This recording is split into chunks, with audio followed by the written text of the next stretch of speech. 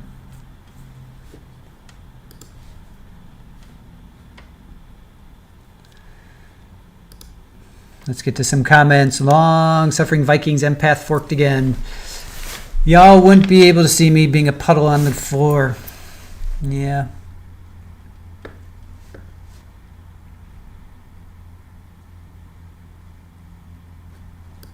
Widespread panic. My husband and all his family have the shaking leg thing going on. It's so annoying to have them all over at once.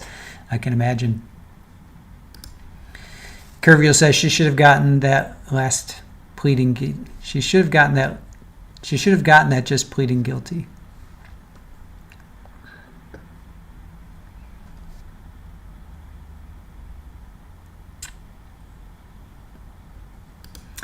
Lacey says, I think she feels more sorry for herself. Yeah, possibly. Trial Junkies United. Have we found out about her husband? No, not too much. Other than he wanted to put her in an institution because she wasn't talking to them. So we haven't found out much about him.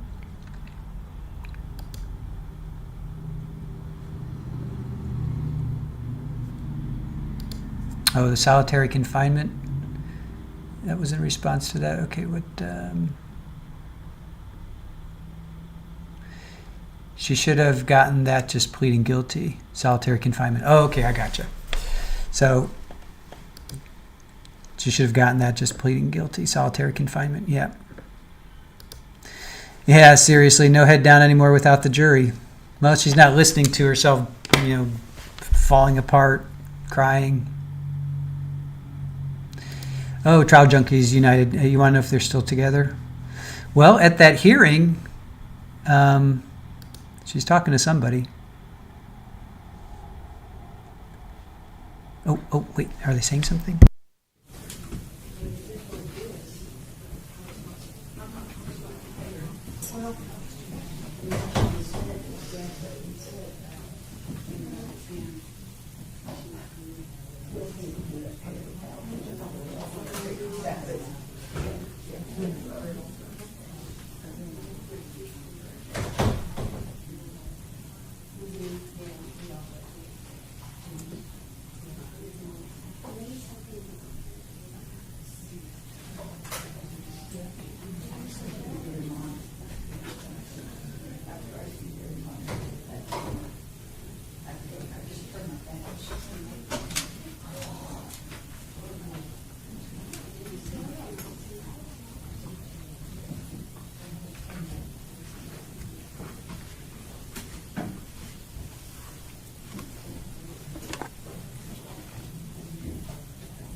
Just want to see if we could hear a hot mic moment there for talking.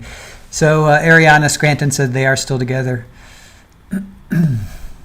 Oh, Squinting Cat, you sent me something. Thank you for another gentleman who pled guilty. So sad she's putting her family through a trial. Should have pled guilty and let judge determine sentence.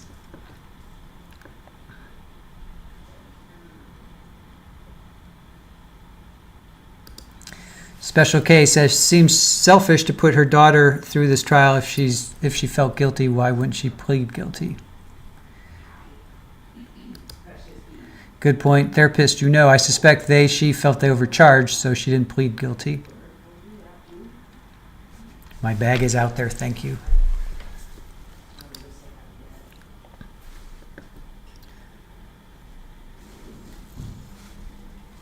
I'm going to go grab some water while there's this quick little break. I'll be back.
mentioned it was gonna happen. I don't get it. My son does.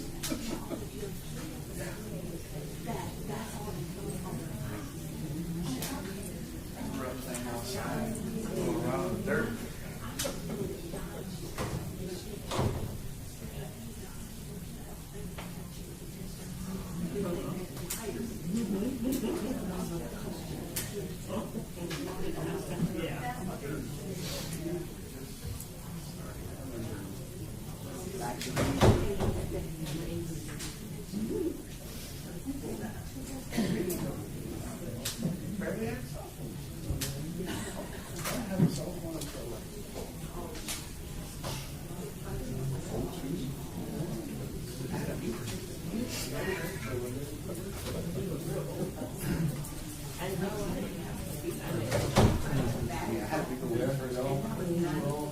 Kids the same age.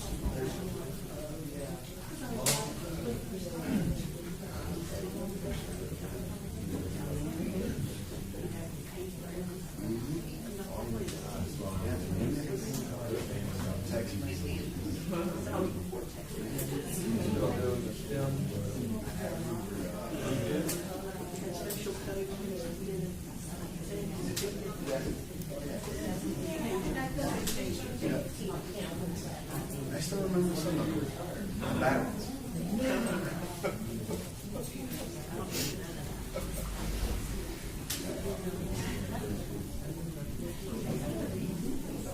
You know what?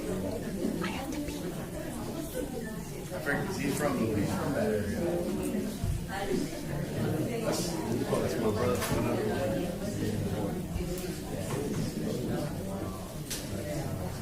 That's why he came up and checking on me, making sure I'm behaving.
All rise.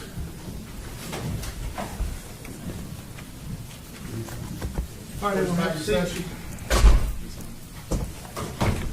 All right, everyone have a seat. Are we ready for the jury, gentlemen? Yes, Your Honor. Okay. Let's go get us a jury.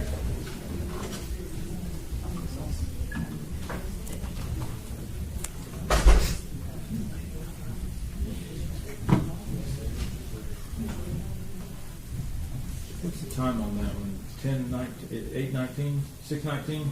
Yeah. Which time are you asking for? Yeah. The top, it's military time. Oh, 8, yes. 19, 6, 19. It's 18, 19, 13. Well, odds are still good. All right, let's all rise. I think the jury's about to come in.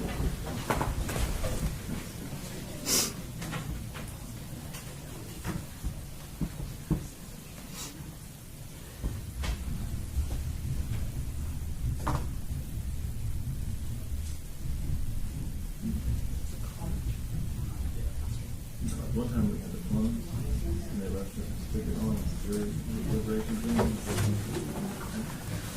thing. Ready, Freeman? All rise.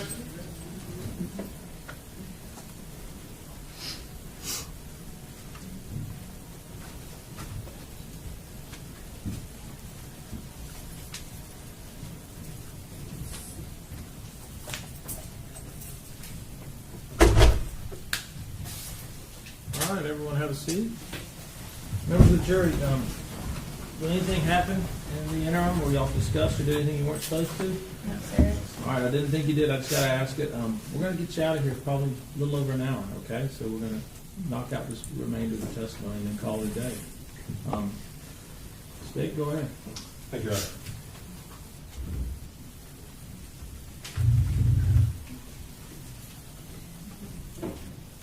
And what's her son's name?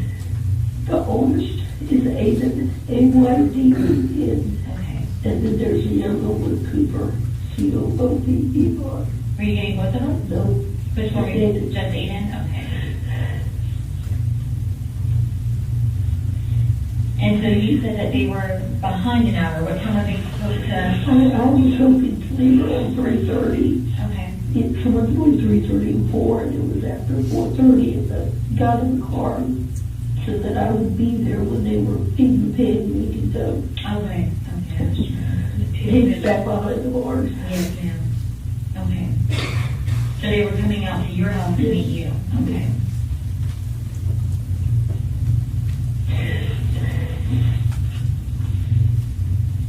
Because they were there when I found them. I don't realize when it happened. So they were there? Okay. And who all was there? Then he turned around and was talking to me. He stopped the mower, and I was still sitting in the car before I realized that she was still in there. And Rebecca and Ada had started feeding the pigs. And then there were roofer men putting the new roof on our house.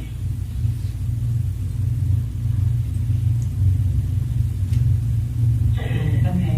So Rebecca, Aiden, and your husband were all there. And then Rebecca took Ada home real quickly.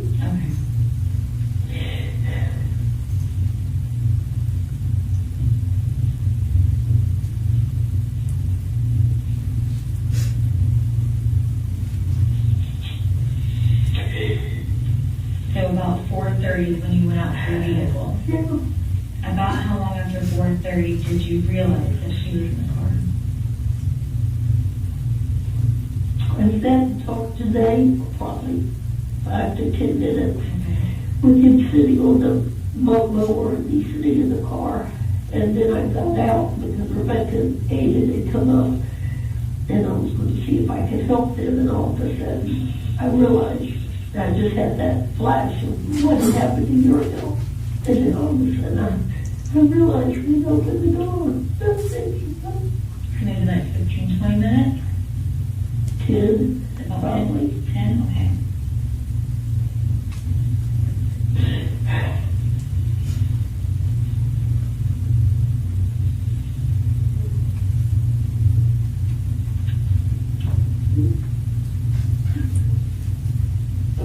What was the first thing you did when you noticed? I cried and I went ran. And they got her out. And I went around the other side of the bar. We found it. I was just praying. And I did call 911. But by that time, when I went around the place around the farm, lights were already there. Okay. So you went around the barn and you called 911. I went around to the back side of the farm. Okay. I was scared. I know. You're doing a really good job, so I appreciate it. How old is Aiden? 12. And how old is Cooper? 10.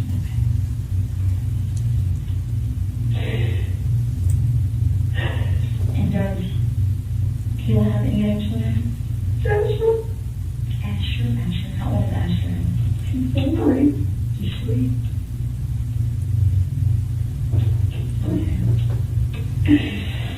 Hello?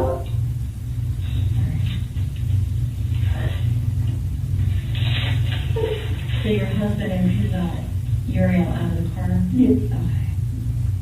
Okay. Did he say anything?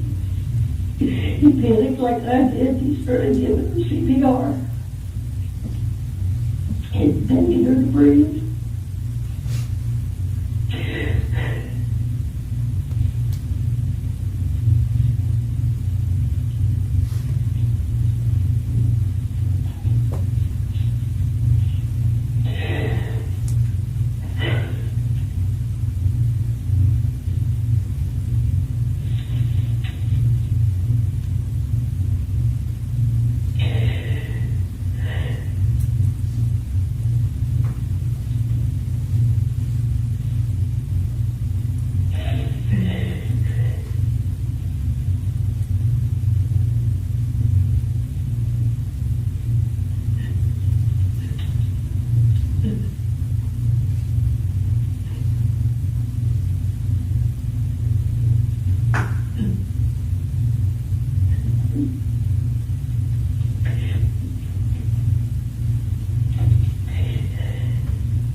You said EMS showed up pretty quickly. I don't know who it was or just saw lights. Okay, so lights showed up pretty quickly if you had 911? Yeah. The day actually, by the time I had contact with one, they were there, which makes me think Rebecca must have also called. Have you talked to Rebecca? Called me. Okay. That's how I made it come. I'm like the second mother. Okay. And I had just talked to her because her wedding anniversary. I had just Oh, I told her. didn't even think about that. Okay. I think she'll be in the past. I gave her enough money and split it.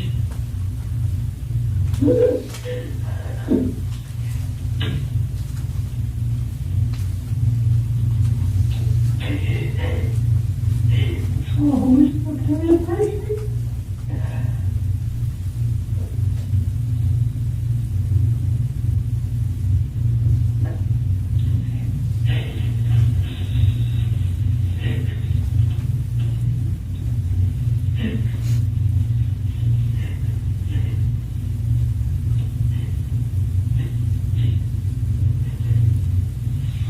Now, Miss Tracy, you told me that you normally only get Uriel about one day a week. Usually once, maybe twice. And last week I had her 4 times because Kayla has not been well. Okay. Now, is it always the same days or sporadic? Often it's the first of the week, but it's sporadic. Okay. Often it's Monday or Tuesday.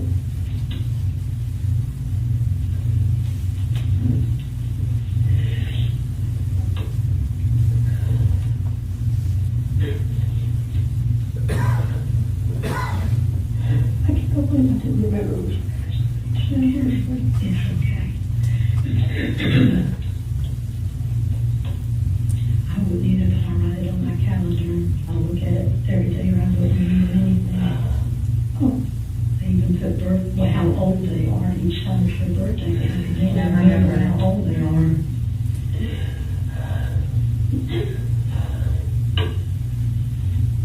She certainly didn't know it's her birthday, and neither did, what's his name, Jonathan's other friend. Tanner. I showed them on the street and they didn't know either. Has it ever been difficult for you to keep the baby? No. Okay. So she's alive. Okay.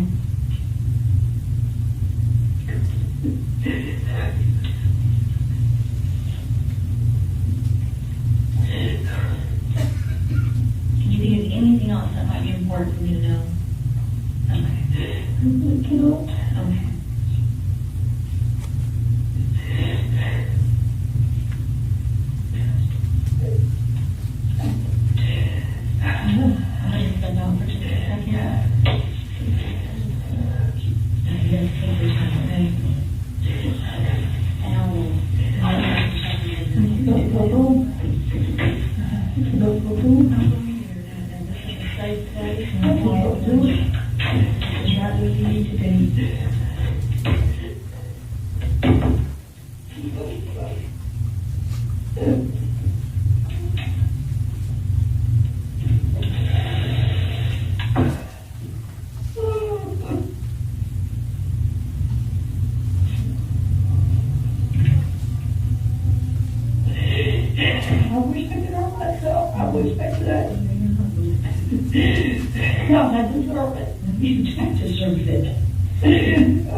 Nothing was malicious.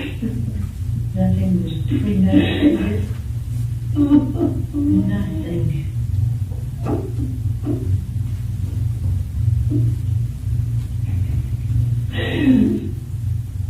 I just can't do this. I can't stop. I cannot do this. I can't look at them. I can't face them. I can't do this. I cannot do this.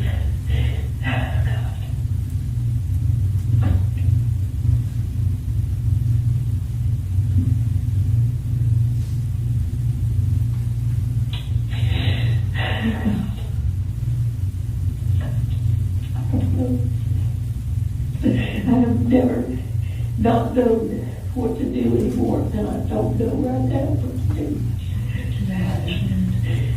I don't think I'm going to know a year from now. Well, we've done any practice in any of this. We can take it and trust what Kayla will be able to do.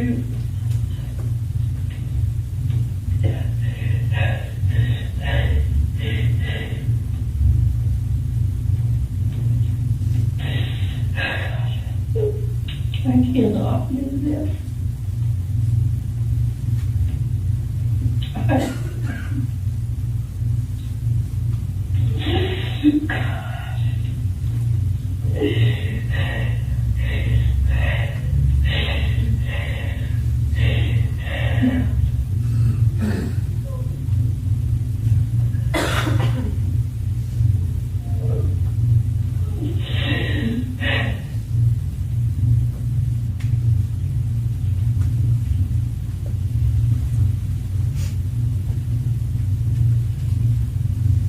I don't run any script in my head where I can do this.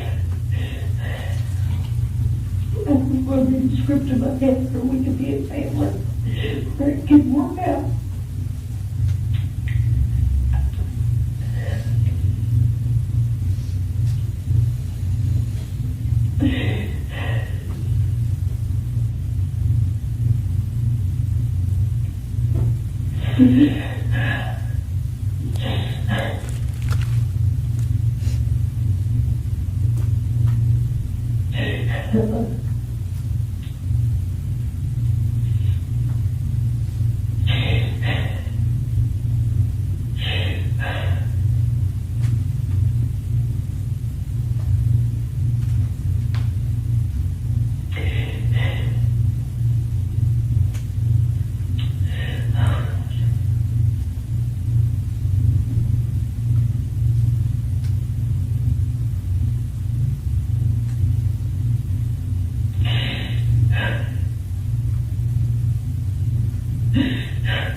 can't be. It just cannot be. I cannot say it.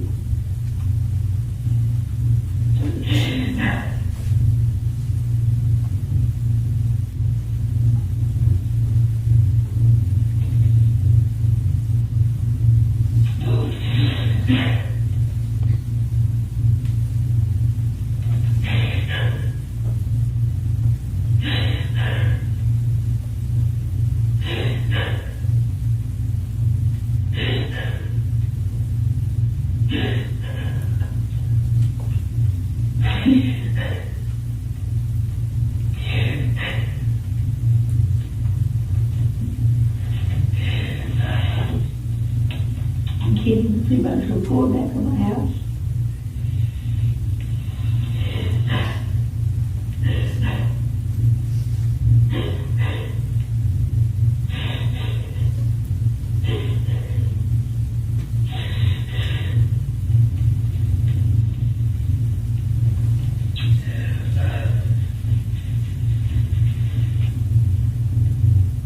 I could get a hold of John Buell, would you want him to come give you something?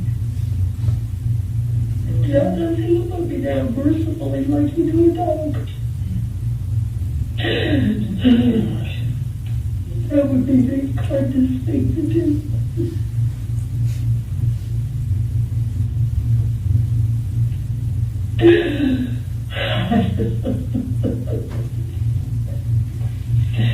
God, I can't hear.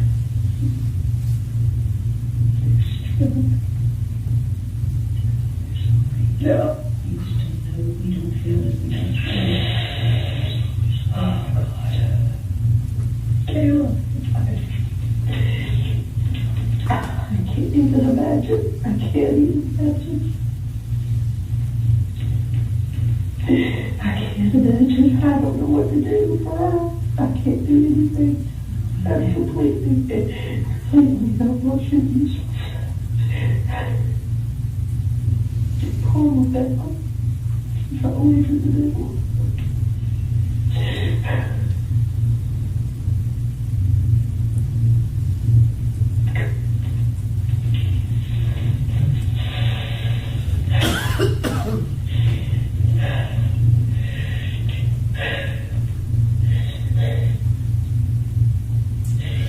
Don't go to that table and just stay there.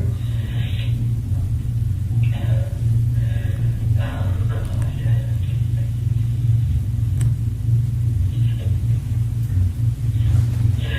Just give me,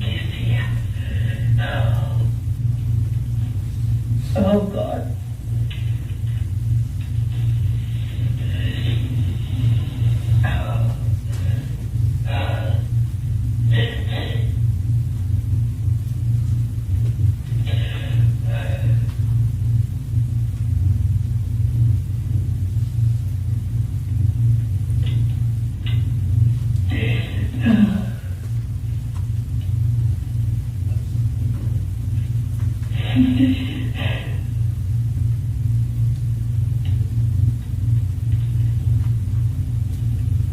Can I see any emotions?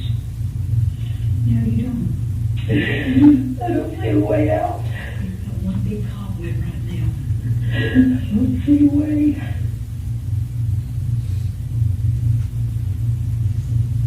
We're not there yet.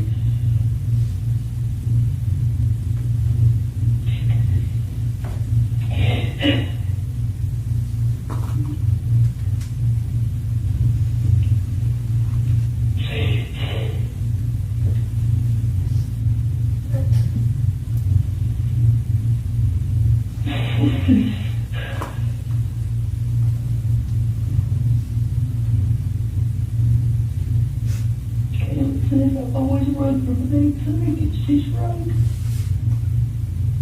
And it's just not enough of a person to face it. I can't face her. I can't face it. Unfortunately, she's a lot like you. And running. But what was she supposed to? That pressure. God. Oh.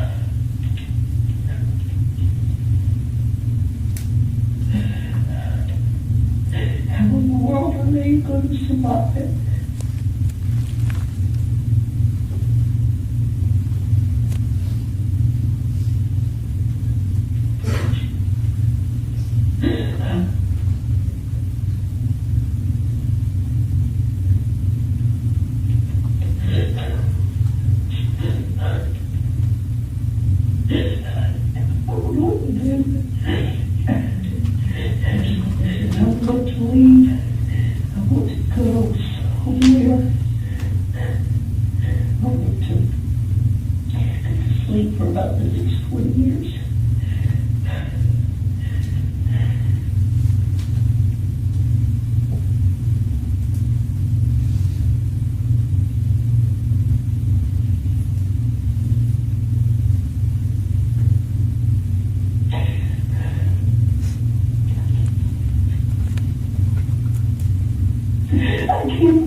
She just had her just suffered, and she just boiled to death.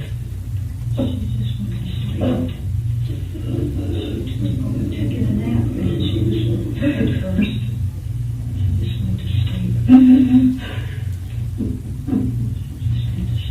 I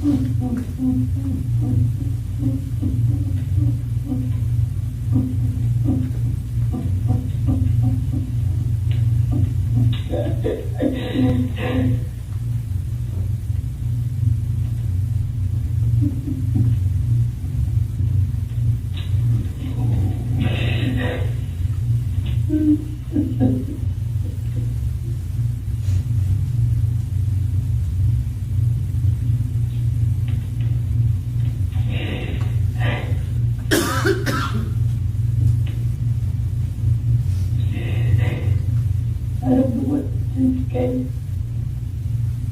I don't know if she's gonna. I cannot believe the heart of it again.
Deserve to be heard.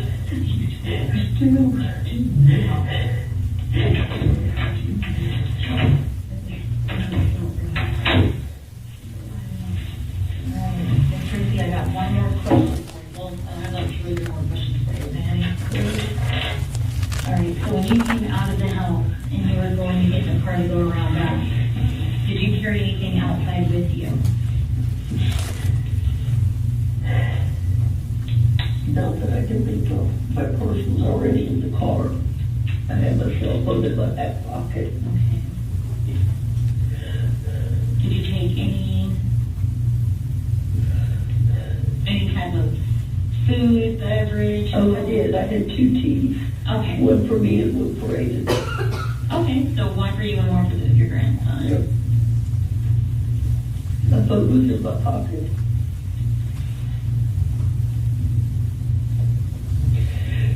All right. And I know that there's a timeline and we want to get good times.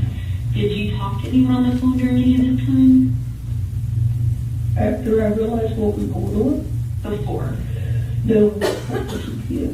And I had texted Rebecca and asked her if they were about to come. And then I called her and she didn't answer. And I texted Aiden and asked him, turn my phone on, please. Texted Aiden and asked him how far away they were. I was just getting impatient. I was ready for this to come on. Yes, ma'am. I understand.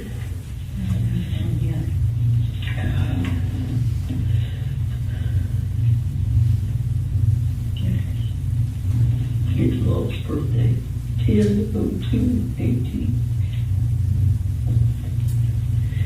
And they go to my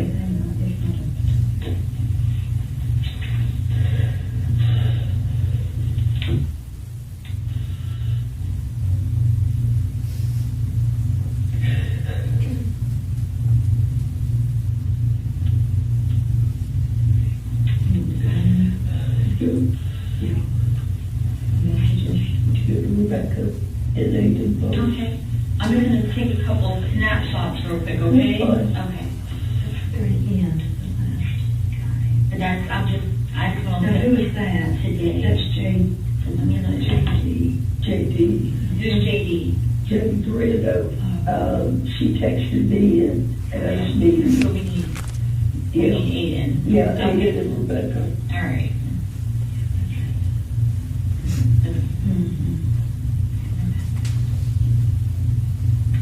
Now I see though that JD, Jane Dorando, she texted you. She did.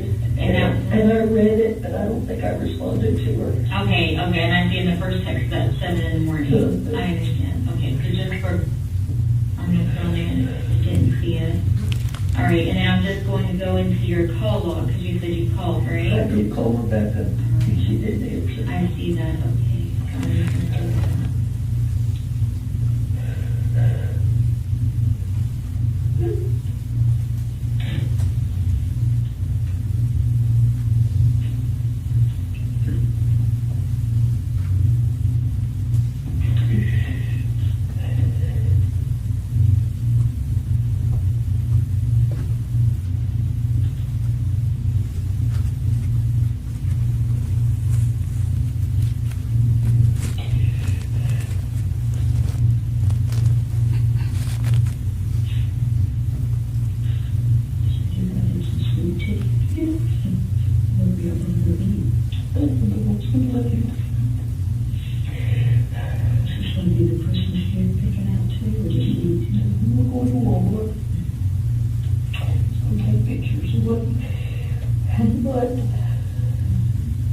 Okay. So what I'm going to do, we're going to get out of here shortly, okay? I'm not gonna take you home. I'm gonna take you from one safe place to the next, all right? So I want you just to give me a couple minutes to get something ready, and we'll get out of here, okay? I had asked her if she needed to talk to her doctor for any reason. I don't know any kind of protocol. And he's up on everything until today. And her medication and all of that. Okay. It's John Gill. John Gill? Okay. Okay. I just don't want her in the beginning of anything that John would approve of.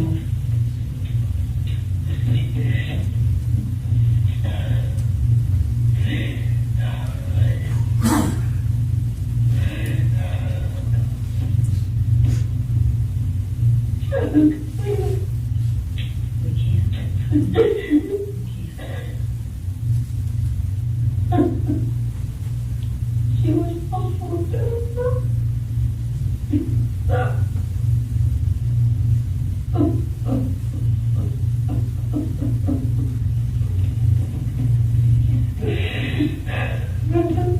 I just can't let her out.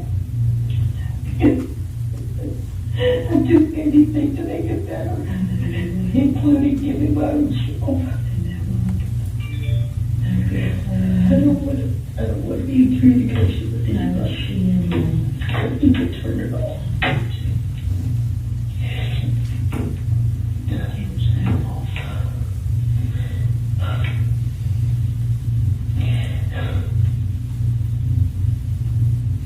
Oh God, she's killed me, but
one of the first times I don't see it. Somehow I felt like we could come through it. But I don't see the way. And it's something that you don't see around here. The rest of us will keep reminding you.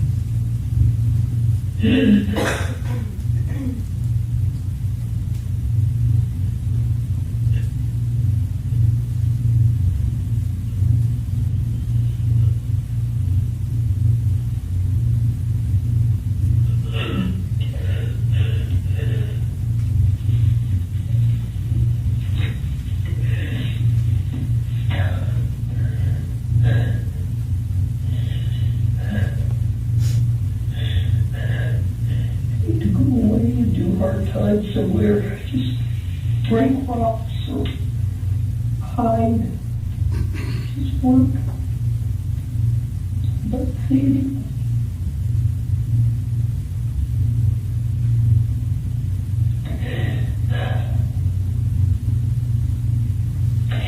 My heart deserves to be broken, but there's just so much.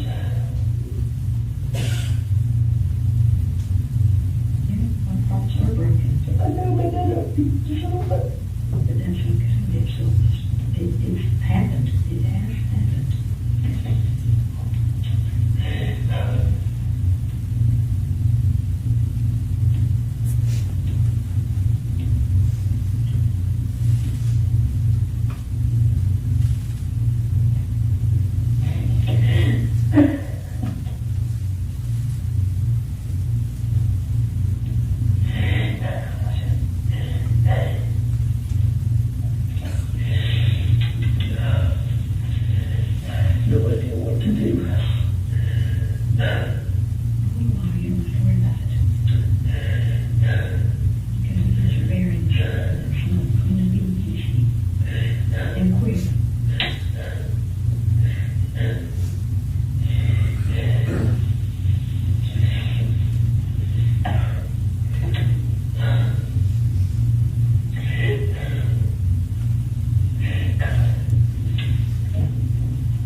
What would do?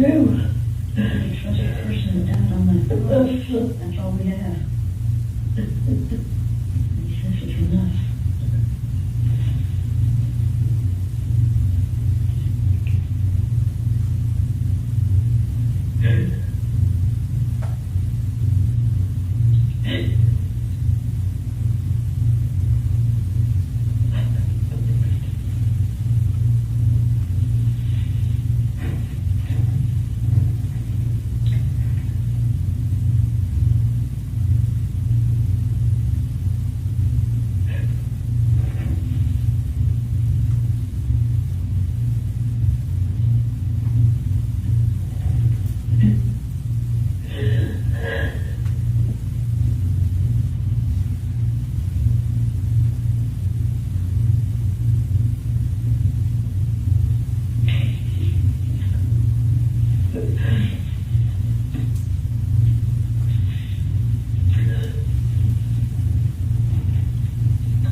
Anything anybody wanted to do to me right now would be justified.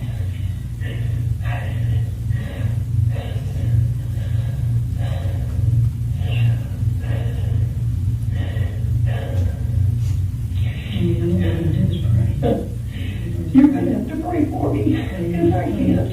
Everyone's going to pray you through it.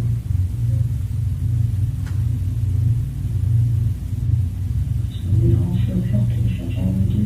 That's what we do, not all. That's what we do.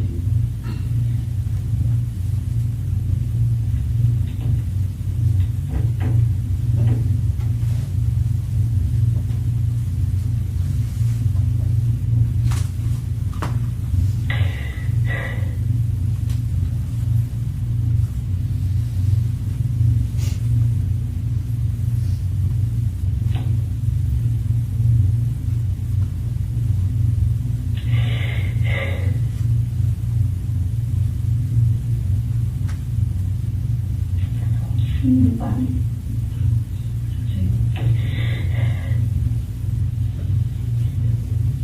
I've gone so much pain to people. People that would want to see you, you have no pain at all. Those people love you. Pray for you forever.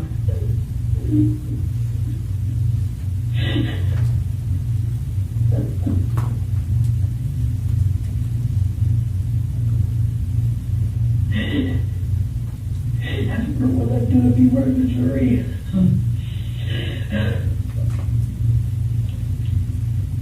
That makes me good thing about it. If I'm not in the jury this time, the hardest thing I've ever had to do. The deputy said, I don't know that you want to see you. I said, she's going to see you. I'm going in.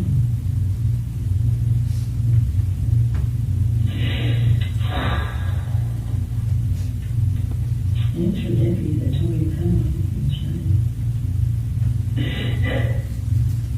I was getting so panicky that they weren't going to take me away before panic came.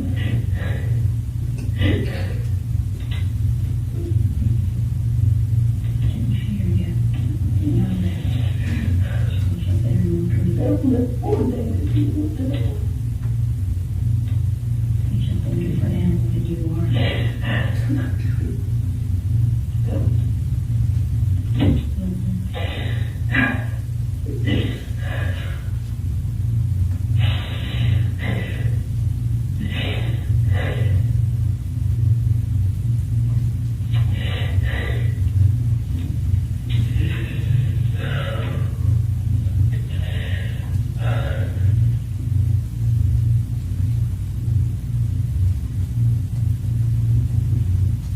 Thank you.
That concludes the state publishing, State Exhibit 55.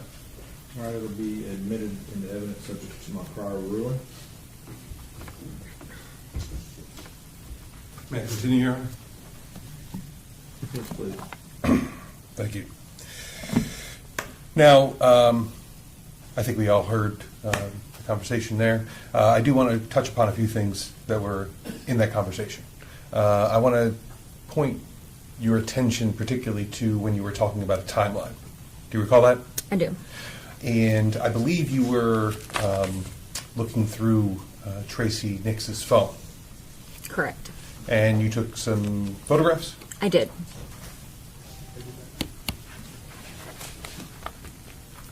I'm showing you the pre-marked spaces. It was 46 for 54. Once again, well, not that you would know this, but would you look at these one at a time? They are labeled on the back. Okay, starting with 46, please. Sure. Thank you.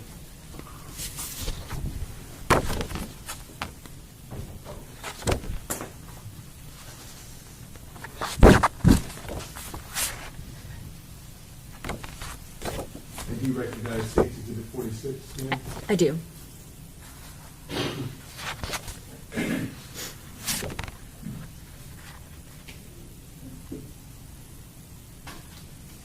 And what is State's 46? It's a screenshot of Kayla's contact within the defendant's phone.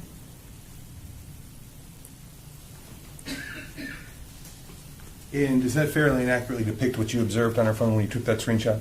It does. Your Honor, at this time, State would seek to enter into evidence State's Exhibit 46. Defense?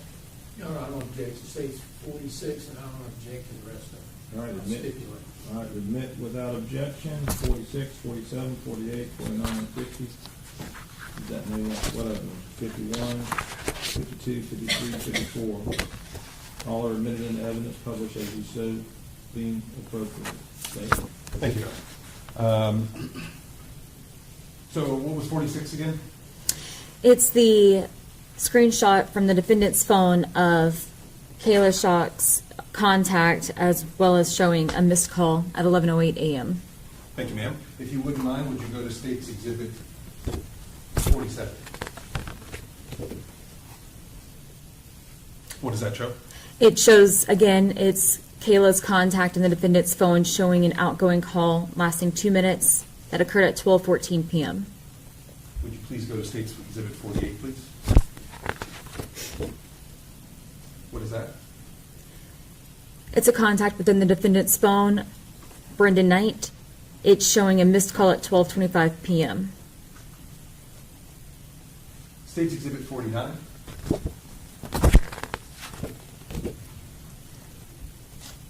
And this is a screenshot of the recent call log in the defendant's phone. And it shows some of the calls that we talked about earlier. From that day, correct. The missed call from Kayla, the answered call from Kayla, missed call from Brendan Knight, call from Rebecca, and then the 911 call. And Rebecca has 3, I guess, next to it? Yes. Okay. What about State's Exhibit 50? This would be a screenshot of the defendant's text message with her grandson, Aiden. And the time of that first message there? It's 4:43 p.m. when she's asking if the pigs have been fed yet. State's Exhibit 51. This would be a screenshot of the defendant's phone and text messages between her and Rebecca. And what's the bottom message there? The very bottom message is the defendant saying she's ready to go. Is he about finished at 4:33 p.m.? And when it says today, what day is that? That would be on November 1st, 2022. Thank you. State's Exhibit 52. That is the text message thread between Jane Durando and the defendant. And once again, why did you screenshot this one? It was just within the time frame that she was active on her phone during that time frame of when the incident took place. And so what's the last message that was at least that she received on this phone from that individual? 4:53 p.m. State's Exhibit 53. That would be the contact between the defendant's phone and Rebecca, showing the calls that she had that day with her. Outgoing and incoming? Correct. And what was the last one down there? She had an outgoing call for 43 seconds at 4:50 p.m. And that would be on November 1st? November 1st, 2022. And finally, State's Exhibit 54. This would be a screenshot of the call log of the defendant's phone calling 911 at 5:05 p.m.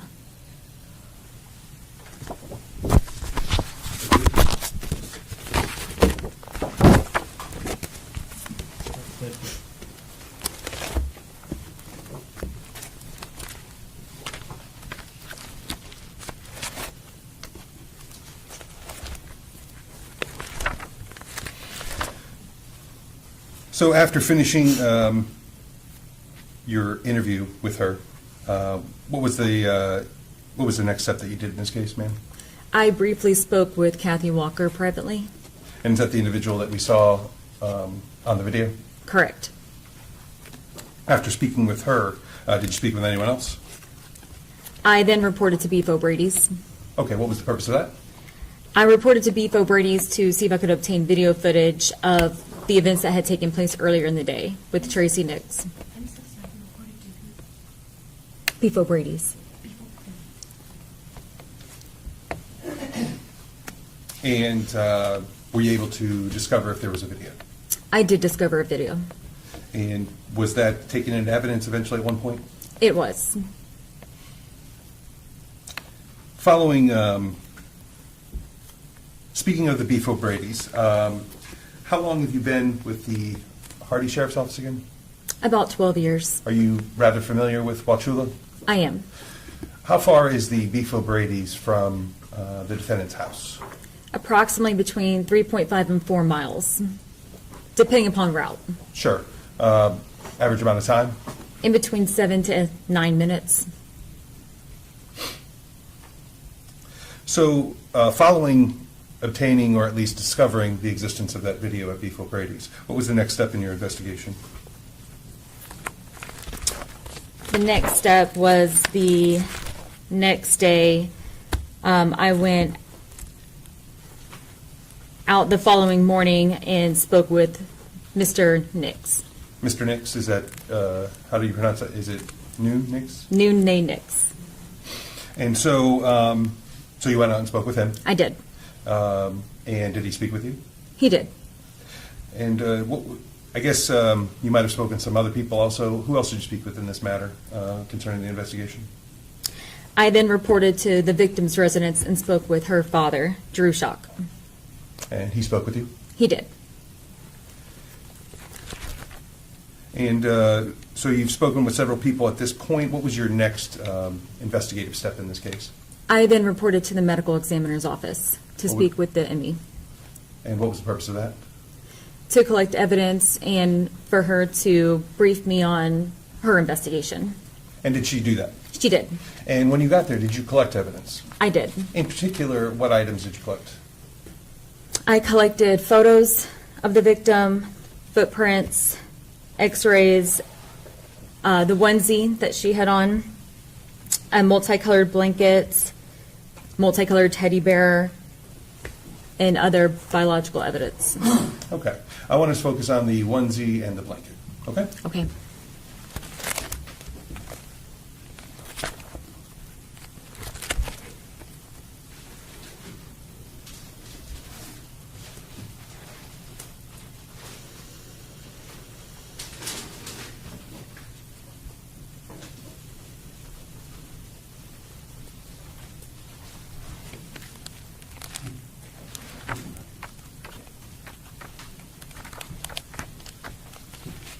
I'm showing you what's pre-marked as State's Exhibit 61 and 62. Okay. Would you please take a second to look at these? And we'll talk about 61 first, okay? Okay.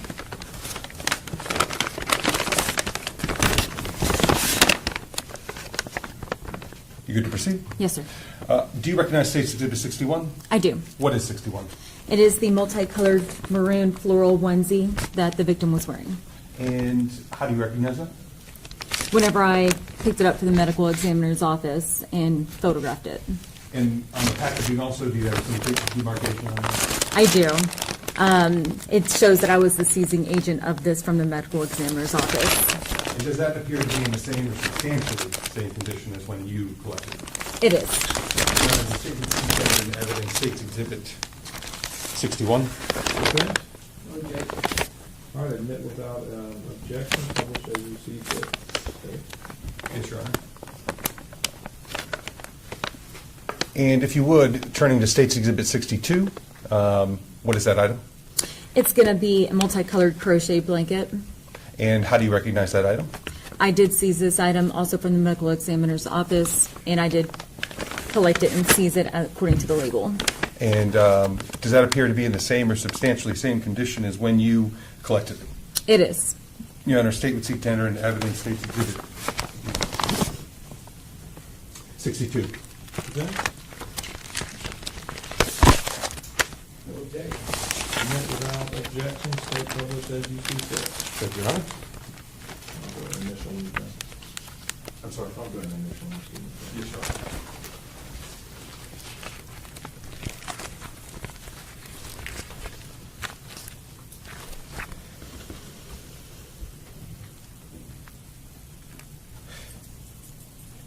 As far as, we've talked about the interviews with the Ms. Tracey Nix and some other various individuals, and we talked about your evidence collection. Was there any further steps, investigative steps you took in this case? Other than we've already talked about? Not that I recall, no. At this time, I have no further questions. All right, thank you. Go ahead, defense, if you have any thoughts, when you're ready. Thank you.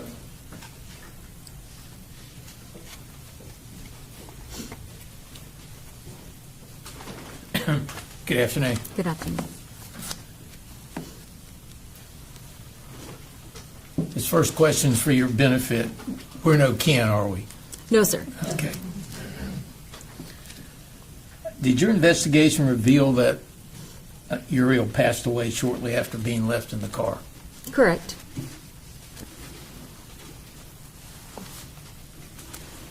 And in your interview with Tracey Nix, did she indicate that she had had the child, Uriel, 4 days the week before? She did. And when you spoke with her that day, November 1st, could she remember where she parked the car? She could not. She couldn't say if it was in the garage or if it was under a tree, am I correct? Correct. She went back and forth. Okay. I think it was later determined it was under the tree. Correct. Okay. All right. Did she tell you that she didn't expect to have Uriel that day? She did. It was kind of like a last minute thing? Correct. Okay. Obviously, we've seen the video. She was pretty upset and crying when she was talking to me, that probably the whole time. Correct. Okay. Was she cooperative? She was. She answered all your questions? She did.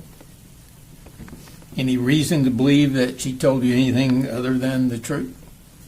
No reason to believe otherwise. Okay. And at the conclusion of the video, you indicate you were taking her somewhere. I did. Okay, and you did take her somewhere. Where did you take her? Objection, Your Honor.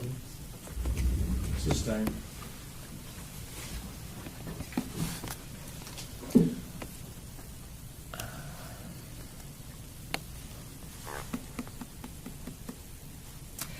When she was in the interview room, you did not tell her she was being recorded. Is that correct? I do not recall. Don't recall if you told her that? I don't recall. Okay.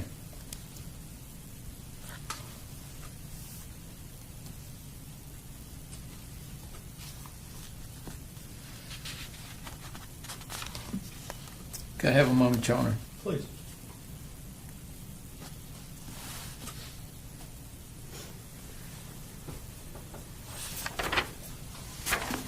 That's all I have. Thank you. All right, thank you. Hold on a second.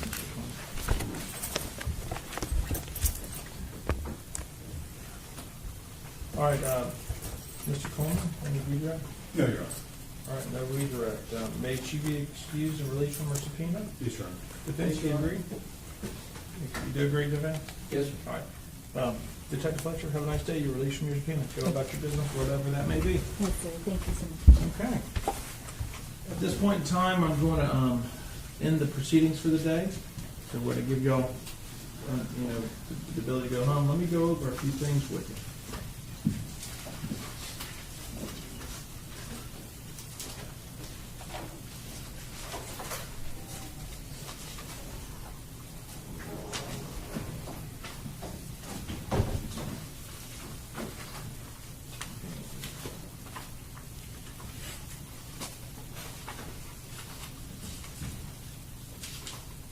All right. As I indicated before the trial started, you as the jurors will decide the case based solely on the evidence presented in this courtroom. This means that after you leave here for the night, you must not conduct any independent research about this case, the matters in this case, the legal issues in this case, or the individuals or other entities involved in the case. This is important for the same reasons that jurors have long been instructed to limit their exposure to traditional forms of media and information such as television and newspapers. That's why you're not going to be going on to any social media or news or other sites about this matter. You must also not communicate with anyone in any way about this case, and you must ignore any information about the case that you might see while browsing the internet or your social media feeds. Do what you do in the evenings, get some rest. We're going to start back in the morning. I had you here at 8:15. Does that work for y'all? Yes, sir. Okay, let me speak with the defense and the clerks real quick, and we're going to give you a set time. I'll let you know specifically what time. But with that being said, I'm going to adjourn for the day. I'm going to release the jury, and I'll speak to the defense and be state. All right? All rise. All rise. Leave your notepads on the chairs. Step this way, please.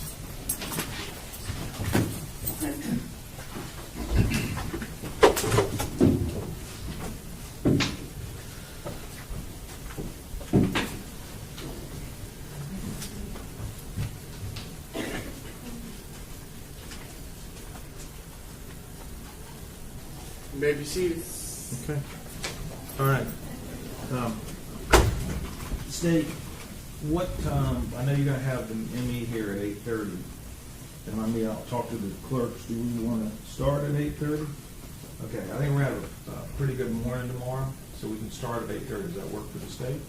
It does, Your Honor. I know it'll work for Dr. Gold. All right, does that work for defense? Yes, sir. Kind of like to get some time frames. That's what we're going to go over now. Very good. All right, so let's say we start at 8:30, and let's say an ME takes no more than 30 minutes. If I gave each side 45 minutes for a closing, let's just say 50 minutes for a closing. How long would the defense need to present a case? Thank you, Robert. How long do you think? Because I'm going to do 50-minute closing, so if we do, say, 30 minutes for the ME, that's 9, and then we've got an hour and 40 minutes left over for a closing. How much time does the defense need? Tell me how long. Well, I need to do the proffers. We can do that during the jury. When the jury's out, we can do that. That'd be good. That's fine. Okay, so and you don't have to give me a hard and fast. The judge, it would take no more than an hour, no more than 2 hours for the defense's case, no more than 6 hours. But how long? Yes, sir. I'm not holding you to it. I'm just trying to get y'all in the mindset right on the same page. And you're talking about doing the proffer after the jury goes out? Once the jury goes out, we'll do proffers.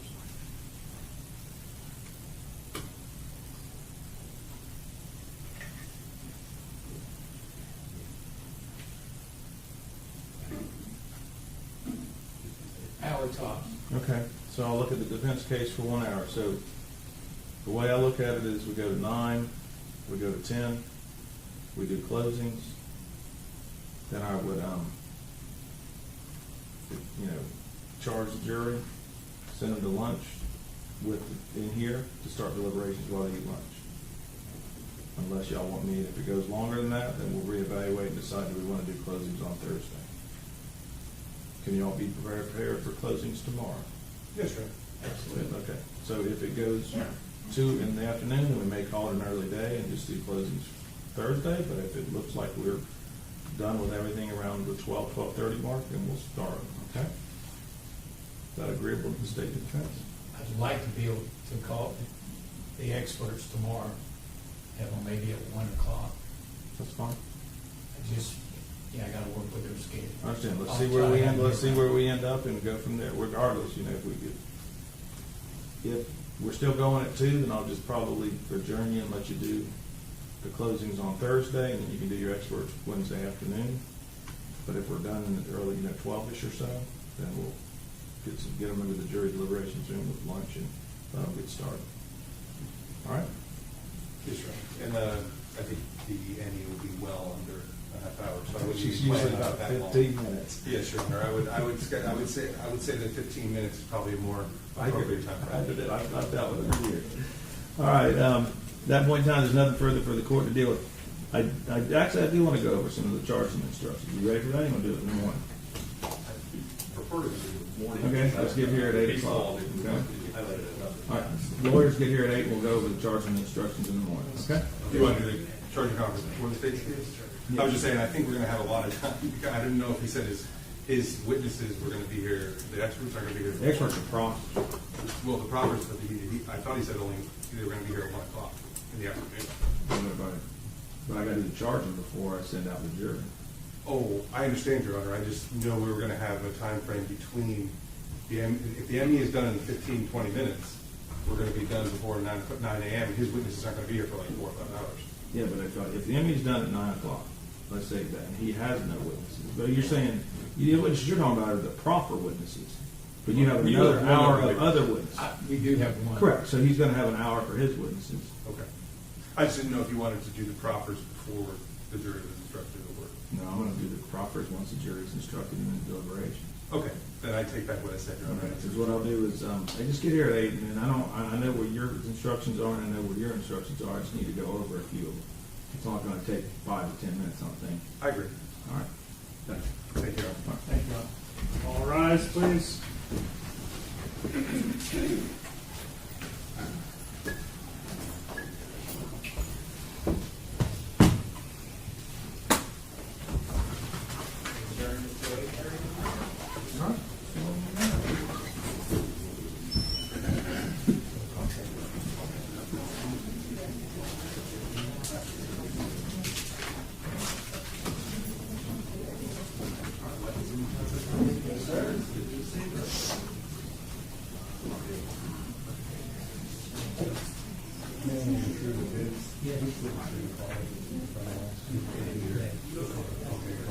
Thank you very much for the courtesy.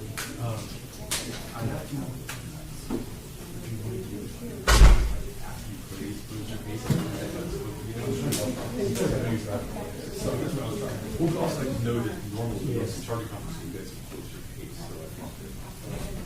How did your hearing work out? Yeah, we'll make it work. I was just trying to. Okay. I'm behind because I'm going to be yeah.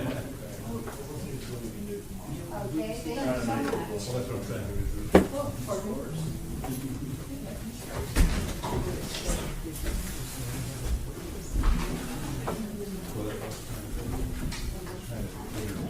Yeah. It's fine. Y'all need some more help? Yep, I think we got it.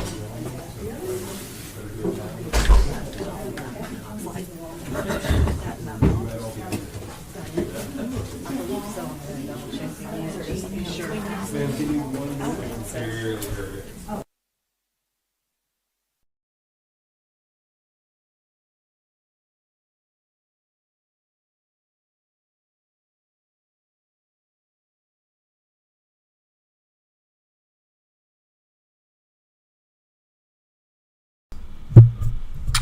All right, looks like they have ended the feed for the day, so I can do my I'll do my recap, and I've got some good stuff I can pull up for you guys. Let's see here. So we ended the day with Detective Alice Fletcher, and she went to the house. She got the call. She went to the house. She said it was hot outside, and all right, Squinting Cat, email that to me. Email that to me if you don't mind. So she went to the house and she said it was hot outside. She remembers it was hot because she was sweating, and I looked it up and I said it at the last break that it was about 80. It's about 86 to 88. Pretty much from like 11 until 4, and that's they got back to the house. Let's see, they had lunch from 12 until like 1. I think one of the friends said they had to leave by 1:40 or something like that. So definitely need to stop that. Stop. Okay.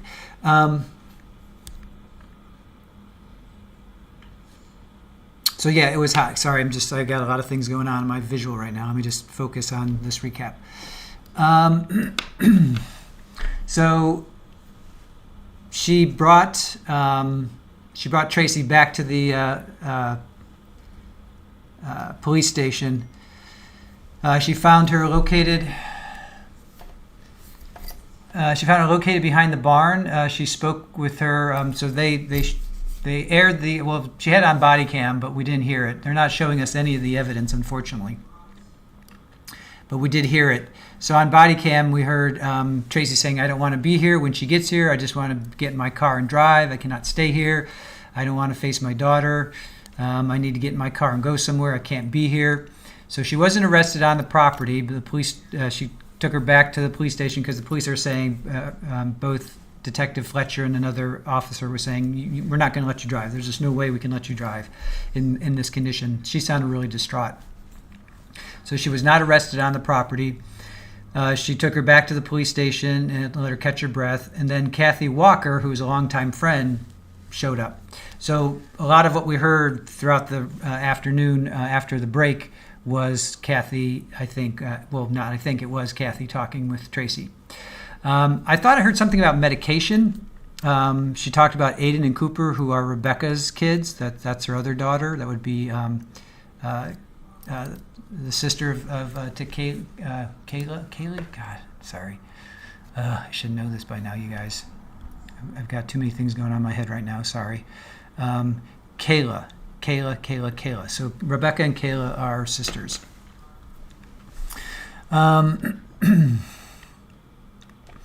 She said, "I'd do anything to make it better, including," and I didn't quite pick up what she said there. And then the interview ends. Then Detective Fletcher looked through her phone and took some photographs. There was a screenshot of Kayla's contact in the phone and a missed call with Brenda. There was a call log and a text message with Aiden talking, I guess at 4:40, talking about the kids being, the pigs being fed. There's a text message to Rebecca at 4:43. And then at 4:53, there's the last text. And then they looked at Rebecca's phone and the outgoing call at 4:50, and then the 911 call at 5:05. And Rebecca said that she called 911. Then Detective Fletcher spoke to Kathy Walker, and then she went to Beef O'Brady's, and she did obtain video footage there. She estimates the restaurant is about 3.5 to 4 miles away from the home, which is about a 7 to 9 minute drive. And then the next day, she went to go talk to Nix, who is the husband of Tracey, grandfather to Uri. And then she spoke to Drew, who is also the father. All right, so got some stuff to share here. Let's see here.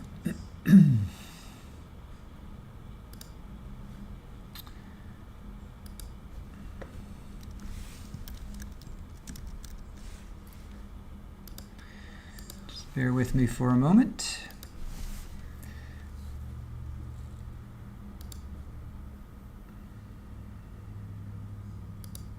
Shoot, can't pull that up. All right, I was going to pull up a document that Little Miss found for us, but I can't pull it up as a PDF, so I'm going to just read it for you guys. So this goes to Tracey's state of mind and her. There was a lot of chat about this, so let's check this out. This was filed 12/23 of 2024, so just a couple weeks ago. The matter came before the court upon the state's above-styled motion, first filed on November 27th, 2024. For reasons unknown to the court, a duplicate motion was filed. Hearing on the motion and the response was held December 12th, 2024. Goes through, the defendant is charged by information with 1 count of aggravated manslaughter of a child and 1 count of leaving a child in a vehicle in excess of 15 minutes. That's in violation of the Florida statute. Defendant's age was 65 years. Hold on. I can open it in Chrome. That's okay. if you guys are okay, I'm just going to go ahead and read through this. All right, so the defendant was 65 years, 8 months. Victim is a 7-month-old granddaughter. It goes through the summary of allegations against the defendant, which I'm not going to read right now. Maybe I'll pull this up tomorrow morning, but I want to get to 2 issues have emerged from the pleadings and arguments presented to the court. The first is whether the expert testimony is admissible. The second is whether the proposed testimony is relevant and reliable and would help the jury in making its findings. As to the first issue, the court finds it clear that defendant is in fact proposing an argument based on diminished capacity. Why they didn't say this in his opening, I don't understand. The experts are intended to explain that defendant is senile and therefore more inclined than others to suffer memory lapses. The defense, contrary to its assertion, cites case law for the proposition that senility, who has senility right now? That senility is among exceptions to the general prohibition against diminished capacity evidence.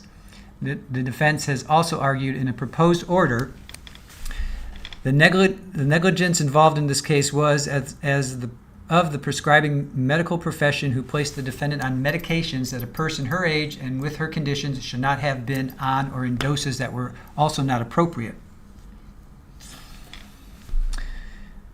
The court notes that this rule applies where, as here, the defense does not rely on insanity. Clearly, testimony about defendant's age and conditions is intended to show her lesser capacity relative to others. The court finds that admission of evidence of the defendant's unique mental state when it is not relevant to a permissible defense or justification could invite confusion and potentially mislead the jury to excuse acts for which a defendant is culpable under the law. All right, so this was the plaintiff versus Nix versus Tracey. Okay, so this is the plaintiff writing this. Okay, I just want to make sure. The rationale for exclusion of evidence of diminished capacity is that it is too potentially misleading to be permitted routinely in the guilt phase of criminal trials. The defense claims its experts would testify from related but different scientific areas. Its response asserts that Dr. David Diamond, an expert in memory and cognitive processing, would explain the difference between habit memory and how it can override prospective memory. Dr. Daniel Buffington, a neuropharmacologist, would testify about the long-term neurological impact of defendant's prescribed medication. So she is on some kind of medication. And Dr. Ryan Estevez, a forensic geriatric neuropsychiatrist and expert in aging, senility, and neuropharmacology, would testify about the impact of aging on the brain as well as the impact of certain prescribed medications on elderly patients. Trial courts have a gatekeeping responsibility to ensure that any and all scientific testimony is not only relevant but reliable. So under a certain statute, an expert may testify as to his or her opinion in a case if, goes on to say that, the court sees nothing in the record to establish that defendant actually suffers from senility. The experts would therefore serve to stack inferences that she is in fact senile and that the condition was exacerbated by inappropriate medication and or habit memory. The court further notes that at the hearing, the defense was asked to explain in particular Dr. Diamond's methodology and was unable to do so. Based on the above, the court cannot find that the expert's testimony is admissible under the Daubert standard. So there you go. It is therefore ordered and adjudged that the motion is granted. No defense testimony regarding defendant's purported senility or mental health issues, nor any expert testimony bolstering such evidence shall be admissible at defendant's trial. The defendant is also prohibited from presenting any expert testimony or evidence related to diminished capacity to show that the defendant lacked the mental state of mind required for the charged offense. By such evidence would be admissible at disposition should defendant be found guilty. So, what do you guys think about that? That's why we didn't hear about it in an opening. Thoughts on that, chat? That was pretty interesting. And thank you for that, little miss. So that's why they didn't argue it. Yeah, BAP. So they wanted to bring this in, and then they said, nope, not coming in.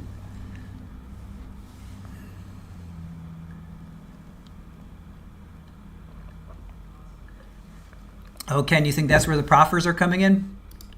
Ken Rosenberg, yep, that's where the proffers are coming in, or coming from. Yeah, he said that they have proffers.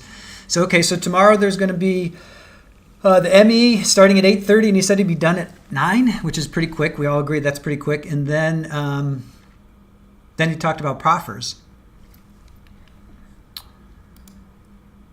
Oh, Fala, you had thoughts up there? Where were your thoughts? I'm not going to scroll through, Fala, sorry. This one? Is this it? But it's saying that the meds only affected this aspect of her life. Maybe? Did you have more thoughts?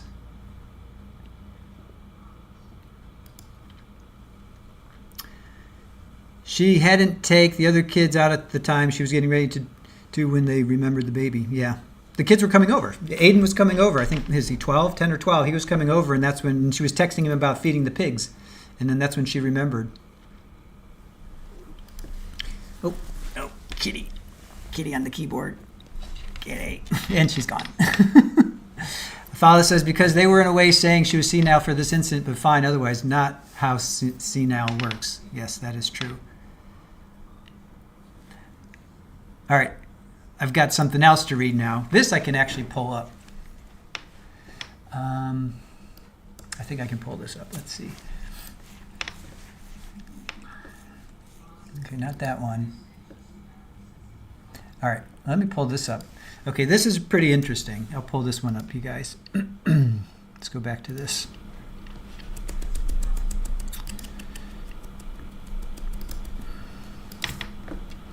This one I can pull up, and we can read through this. This is I was dropping this bit throughout the day. Oh man, I hate it when it's like reversed. I can't pull this up because it's ugh. All right, I was hoping I could read you this, but I don't know why it's doing that. It should be white. It should be white background.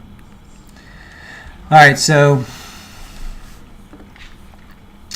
shoot. All right, I'm just going to have to read this. All right, I'll just read this for you. All right, so this is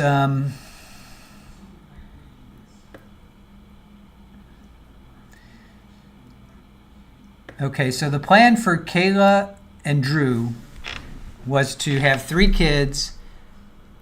It was really difficult to know that my mom is the one, that broke his heart, handing Drew a tissue. My mom. So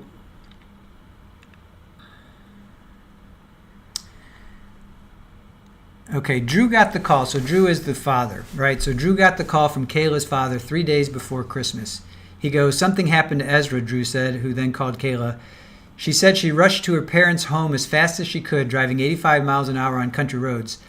I could see the helicopter landing, Kayla said. I didn't look when there was a stop sign. Kayla, who was 6 months pregnant at the time, was in a head-on crash with another driver.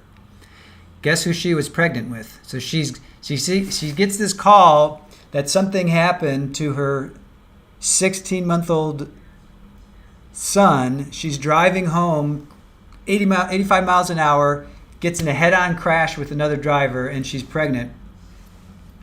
With who? With Uriel. Oh, can you imagine? So all my airbags went off. I don't remember how I got out, but I got out and started running to my parents' house, and at this point I don't have shoes on. I'm just running. That was my desperation to get to my son. Kayla said during the investigation into her son's death, her doctors told her she needed to make a choice. They withheld information from me per my request, per my doctor's advice, that any information that would work me up or make me emotionally distressful would be harmful to my unborn child. That's Uriel. That's Yuri. And I knew in that moment that as much as I loved him, that she was a real life and she was coming, and it would be wrong of me to lose her over him and hurt her and take her. Jeez. Kayla said everything happened so fast. There wasn't a moment to get a grip on the death of my son before there was the life of my daughter. And how beautiful is that? Her name is Uriel, and it's a Hebrew name, and it means God is my light. And she came out so small, she was beautiful and just radiant. Kayla and Drew had never seen the incident report detailing how Ezra drowned the afternoon his grandmother Tracey fell asleep. A detective wrote that a complaint affidavit for a child neglect would be filed and forwarded to the state attorney's office for further review. Kayla said it wasn't until charges were filed against her mother in the death of her daughter Uriel that she learned they had attempted to file charges in her son's Ezra's death. Wow. The detective said, Kayla says, I was told unless I believe that my mom held my son's head under the water and intentionally killed him, that there is nothing else that they can do about my son's passing. In a statement, the state attorney said, in cases involving the accidental drowning of a toddler, Florida appellate courts have stated that a one-time lapse in judgment would not establish culpable negligence of the caretaker. However, if the caretaker was shown to have repeatedly allowed the toddler access to the water hazard and not taken steps to prevent, that would establish culpable negligence. In the 2021 incident, there was insufficient evidence to establish culpable negligence. The 2022 incident is factually distinguishable and charges have been filed. Kayla says you can't fathom it happening twice. Kayla and Drew said after Ezra's offing, they didn't trust Tracey at all and would never let their 4-year-old firstborn child go to their grandparents' house. So just think about that. We were anxious, but I loved my mother, and I am a daughter that wanted her mom in her life in some capacity, and in that moment, I thought that I could believe in second chances, Kayla said. When I was told that Ezra's passing was an accident, some sliver child part of me thought, okay, good, I get to keep this mom, this grandmother, this person. Kayla and Drew were protective. The very minor amount of time that she saw my daughter was almost always supervised, Kayla said of her mom. On Uriel's last day, Kayla said she knew her mom's plans. Yuri was at a restaurant with other people that I knew and trusted. They were in the friend group and were keeping her safe, and I had supervised many interactions at this point at my house. Within hours, someone from the sheriff showed up at her house. He said, "Your baby is dead." And I said, "I'm sorry, what? I know Ezra's passed. Why are you here? Like, what is this?" "No, Kayla, your baby is..." You couldn't fathom it happening twice, Drew said. Someone has to answer for that, and there's no winners here.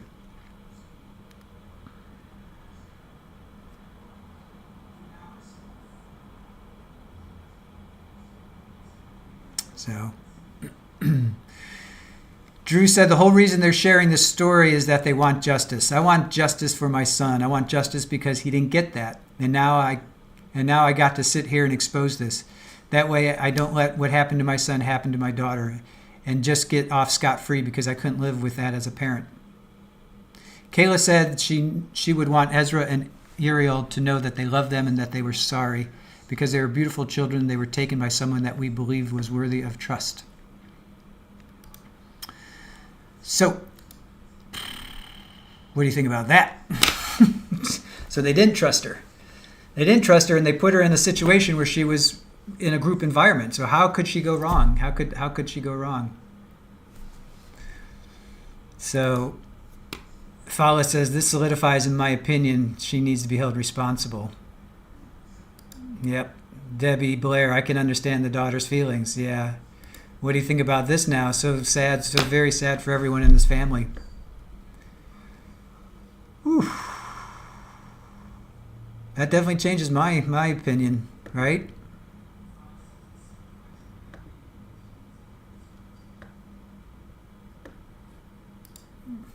Debbie says she could have had a relationship with her mom, just not leave kids alone with her. Well, she's trying. I mean, it's her mom. What would you guys do if this is your mom? I mean, what would you do? Would you try? And she was trusting her. She was putting her in situations where she was with people. You know, she was with people and I gotta move my guitar out of the sun.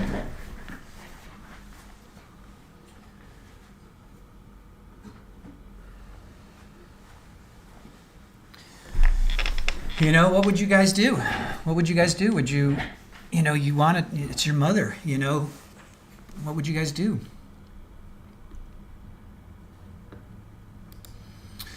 Fala says, now everyone can stop saying it is the mom's fault. Yeah. Are we saying that? Are people saying that it's Kayla's fault? That's not fair on her. Julie says, this is hard for me as I've never had children, but the woman I am says this should not have happened. Taylor says, an accident is forgetting to turn in a library book, burning a cake. Falling asleep and letting a child in your care drown is careless negligence.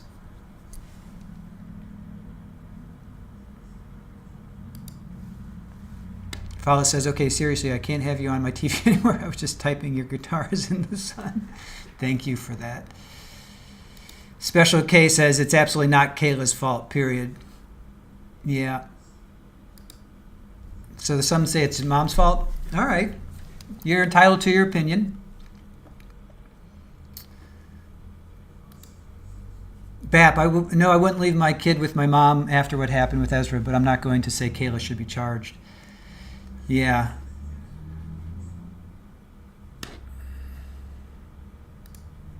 All right, do we need to take a deep breath, chat? I know this is emotional. I get it. And Meg says her mom had her 4 days the week before. Yep, 4 out of the 5 days. Those were her words.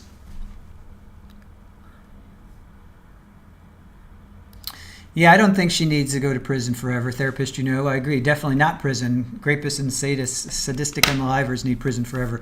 Yeah, I don't think she needs to be in prison. So, okay, so what do you guys think? I think I kind of threw it out there. So she's up for 12 to 30 years. She's 65, so even if she gets 12 years, she's looking at 77 she'll get out. She might get out, 80%? So she might get out when she's 70, 75-ish, 74, 75. Some people were saying maybe 5 years. She should definitely ever be around kids anymore. Oh, Julie says, we are not emotional. We are sensitive people. We are sensitive people. Special K says she should never be able to be a caregiver. I agree. Not ever again. Debbie Blair says, really, the mom certainly didn't think it would happen again. Of course not. Not in your wildest dreams. Your wildest dreams, you're never going to think that it would happen again. And mom fell asleep. Okay, mom fell asleep. That's one thing. That's mom falling asleep. This is mom just completely forgetting that there's a child. And you would think mom would be even that much more attentive, knowing what she had just done 11 months before. Long-suffering Vikings empath forked again. Judge will go under minimum. Maybe. Dr. Bullbutter, seriously? Prison forever? Are you saying that this woman needs to go to prison forever? That's not even on the table. So I'm sorry to laugh. I'm sorry. I know you have your opinion there, but that's not even on the table. So let's be realistic here. It's 12 to 30 years, I believe. Let's be realistic. Yeah, 12 to 30 years is what she's up for. So Kayla took steps, supervised visits, short bursts of trust, trying to rebuild. Totally agree. Yep, absolutely.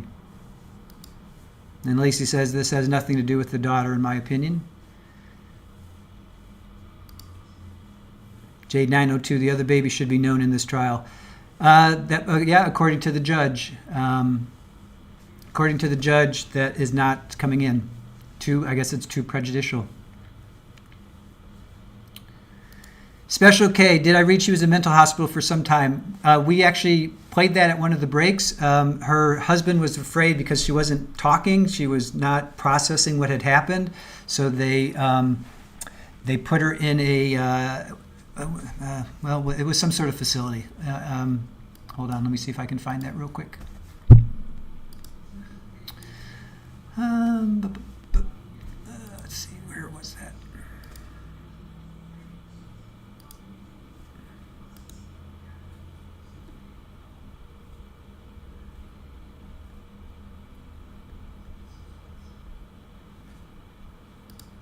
course, now I can't find it. We did watch it earlier. Let me see if I can find it.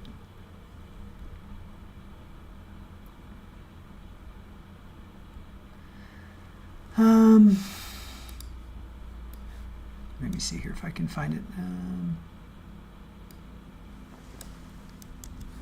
Is this it? Just bear with me for a second. Cause what? Okay. No, that's not the right one.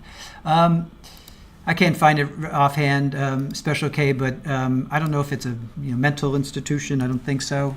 Maybe somebody in chat remembers. We showed it a little bit earlier, like at one of the breaks.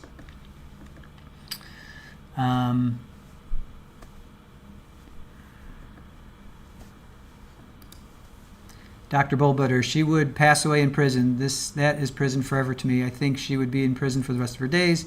Her negligence led to the death of 2 children. Yeah. Well, if she gets 30 years, that's essentially a death sentence for sure, because she's 65, so she'd be 95.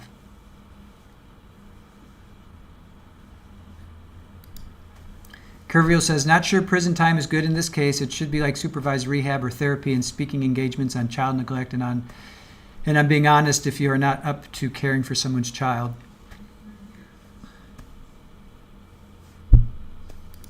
Traveling Teresa, statistics for women of age in prison, though, say they pass faster. Sure.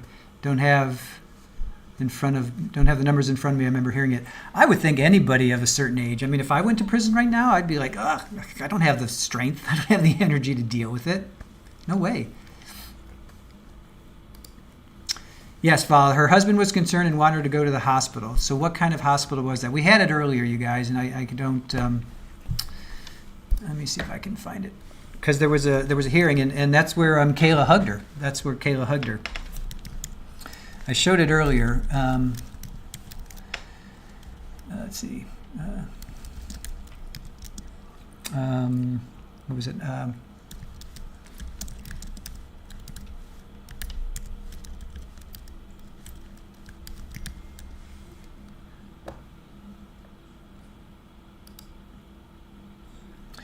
Mental health facility stay extended for Tracey Nix. Okay, a Harding judge extended 66-year-old Tracey Nix's inpatient mental health treatment facility on Thursday. This was from May 25th of 2023. At the end of April, the judge granted a motion to allow Nix to go to a mental health facility outside the county in St. Cloud, Florida. Today's hearing focused on whether extend her 30-day stay an additional 10 days. Okay, so she was in for 30 days in a St. Cloud hospital. Inpatient. Yes, inpatient. The state had no objections as long as Nix continued daily check-ins with the court. Nix joined the hearing remotely, sitting next to her therapist from the Blackberry Center. So it's Blackberry Center, if you guys want to go look this up. Here, let me put... in St. Cloud, Blackberry Center. Here, I'll post this. Blackberry Center, if you guys want to go look it up. St. Cloud, Florida. All right, this is where she stayed. Feel free to go check it out while I continue reading. So she was in there for 30 days because her husband was saying that she wasn't responsive. She wasn't processing the situation. Her therapist said, every day is crucial, I think. I just wanted to make sure she gets the maximum enough time for her benefit. So that's where she was. All right, so let's look up Blackberry. Let me do Blackberry Center, St. Cloud. Here we go. Dual Diagnostic Psychiatric Hospital. All right, so here's the actual hospital. So that's where she was staying at. So they treat addictions, mental health, alcohol, cocaine, fentanyl, heroin, meth. So all kinds of detox, as well as mental health, crisis stabilization, faith-based rehab, adult mental health. So that's where she was for 30 days, and then they wanted to extend it for another 10 days. So I'm not sure if they did or not, but that's where that is. Okay. What else? What else do we have going on? Yes, it was a pond. And actually, therapist, gave me that. Let me see if I can. Do I have that handy? Shoot. Where was that?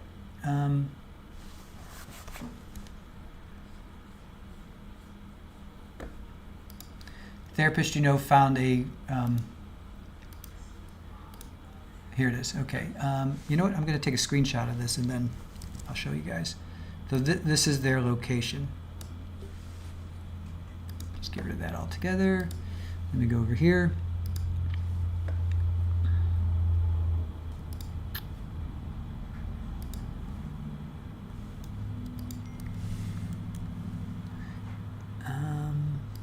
Okay, hold on a sec, guys.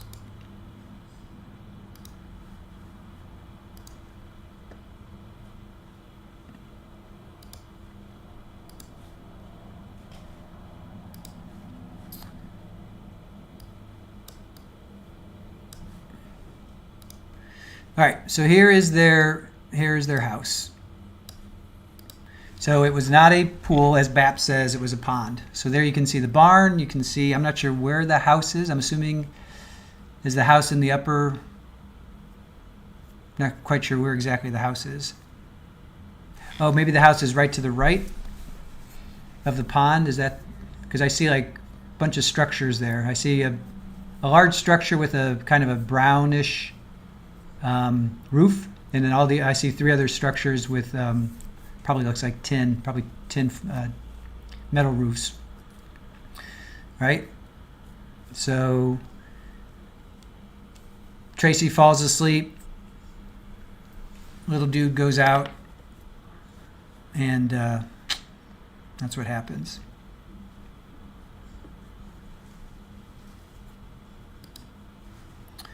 Man-made lake, could have been, yeah.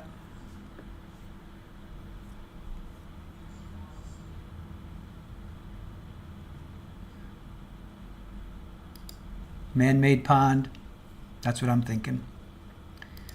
And yes, the pond was right there, Debbie. Widespread panic, I'm with you. To me, that's a mosquito haven, yep. I love the water, I love water, but that is nothing but mosquitoes, for sure.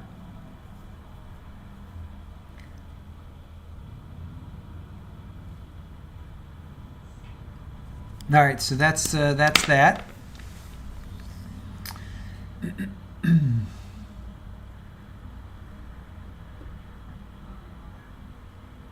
Oh, wait a minute. Oops. Therapist. The house sits at 8 o'clock on the photo. Okay. Oh, wait a minute. Let me pull the chat over. Okay. The house sits at 8 o'clock on the photo. Okay, so 7 or 8 o'clock on the photo. Okay, so it's that silver structure. Boy, that's small then. So what's that big structure with the brown roof? What is that? Is that somebody else's house, do you think? Oh, okay, so they said they had a house in the barn. Okay, so their house is the far, like you said, 7, 8 o'clock. Okay, I can get with that. And then 9 o'clock would be the barn. So maybe that other structure to the far right, which would be 3 o'clock and then 12 o'clock, maybe that's somebody else's house. Is that what we're? Is that where? Okay, you think that's the neighbor's? All right, I'm kind of getting with that. That could be a neighbor's house. That's a big house then. That's way bigger. That's like twice as big, right? That structure at 3 o'clock, the brown roof, is like twice as big as you put the barn and the house together. The one that's at 9 o'clock and 8 o'clock, 7 o'clock. Wow.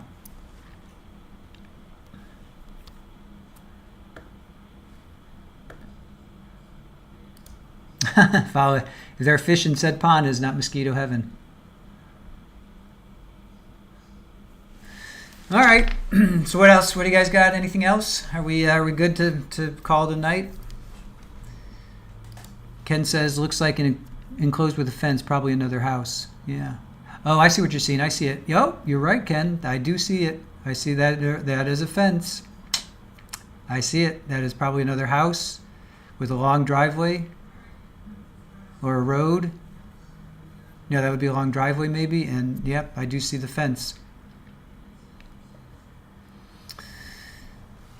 All right, guys. So tomorrow at 8:30. We pick up at 8:30. We'll go live at 8:20 Eastern. These are all Eastern Standard Times. So, yeah, if you like what you see, please support us. Join our Patreon. Send us cups of coffee. Venmo us if you like what you see and you want to support us. You know, we will be hopefully remonetized at the end of February. We have to submit again, but we got demonetized right before Thanksgiving. So we want to get remonetized. Debbie Blair says, did it take them a while to find the little boy? I think so. Yeah, I think it was like an hour or two. She woke up or something. We can talk about that tomorrow. So,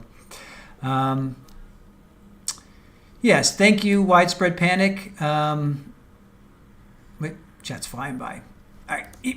Widespread Panic is one of our newest mods, so thank you to Aaron for pulling this together, and Kristen, therapist you know, for I think 1 o'clock, 2 o'clock last night. You guys put this together, so thank you for that, guys.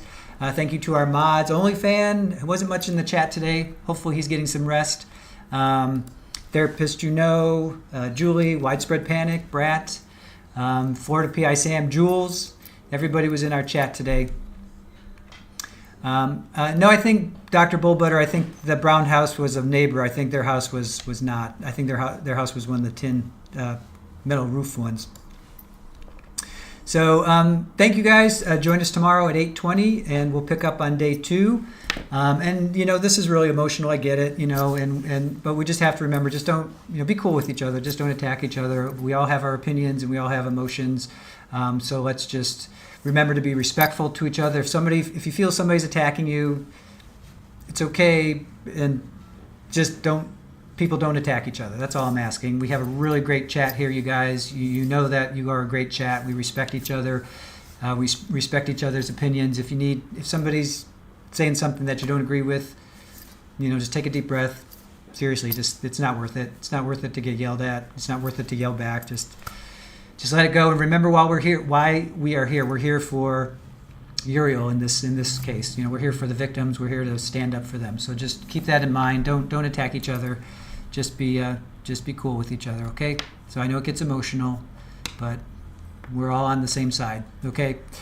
So thank you for joining us. Appreciate you all, and we will see you tomorrow at 8:20 Eastern. Have a good night, guys. Bye.